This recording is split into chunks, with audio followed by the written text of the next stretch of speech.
এরপরের প্রশ্ন হলো, আমাদের এক হিন্দু প্রতিবেশী মারা গেছেন, মৃতের আত্মীয় স্বজনকে সান্ত্বনা দেয়া এবং সমবেদনা জানানো যাবে কিনা? উত্তর হলো, আপনার প্রতিবেশী হিসাবে একজন হিন্দু, তিনি প্রিয়জনকে হারিয়েছেন, বেদনাহত হয়েছেন, সন্দেহভাবে আপনি তাকে সান্ত্বনা জানাতে পারবেন। কিন্তু আপনাকে লক্ষ্য রাখতে হবে, সান্ত্বনা জানাতে গিয়ে এমন কথা যেন না হয় যেটি কোনো মুশরিক হলে সেই মুশরিকের জন্য ক্ষমা প্রার্থনামূলক দোয়া আল্লাহর কাছে যেটি নিবেদন করা হয়ে থাকে, সেরকম কোনো কথা যেন না আসে। কারণ সেটি আসলে তার বিশ্বাসের সাথে আসলে যায় না। তিনি নিজে যেখানে জীবদ্দশায় যে বিশ্বাসটা লালন করেন না, অথবা যে প্রতিবেশী আপনি যাকে সান্ত্বনা দিতে চাচ্ছেন তিনি যে বিশ্বাসটা ধারণ করেন না, তাকে তার বিশ্বাস পরিপন্থী বিষয়ে তার জন্য কামনা করাটাও অসঙ্গতিপূর্ণ, সেটা করা যাবে না।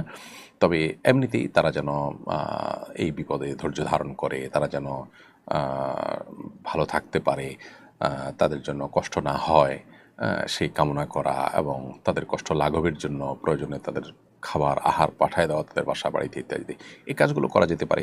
প্রতিবেশী হিসাবে অন্য ধর্মাবলম্বী হলেও তাদের সাথে সদাচরণ করবার নির্দেশনা কিন্তু আল্লাহ তাআলা কোরআনে কারিমে আমাদেরকে দিয়েছেন। অতএব সেই জায়গা থেকে আপনি এটি করতে পারেন।